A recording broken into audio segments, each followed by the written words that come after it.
I'd like to begin by offering heartfelt condolences to those who lost a loved one this past week.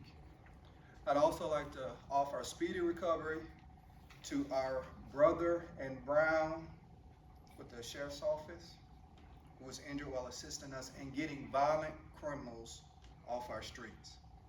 This was a deadly week. We saw lots of violence and loss of life. I'm disheartened by the violence that we saw this week in our community. However, I do want to reassure the community that the general public is safe, and these were all isolated incidents due to the evidence gathered throughout the investigations thus far. I also like the community to know that despite the recent uptick in violence we saw in the past week, we're still 40% down in homicides from last year, and almost all of our violent crime categories, we're down. This continues to be my message. We must work together to combat violence and crime in our community. Law enforcement is doing their part by removing those off the street who seek to commit violence as a way of resolving conflict.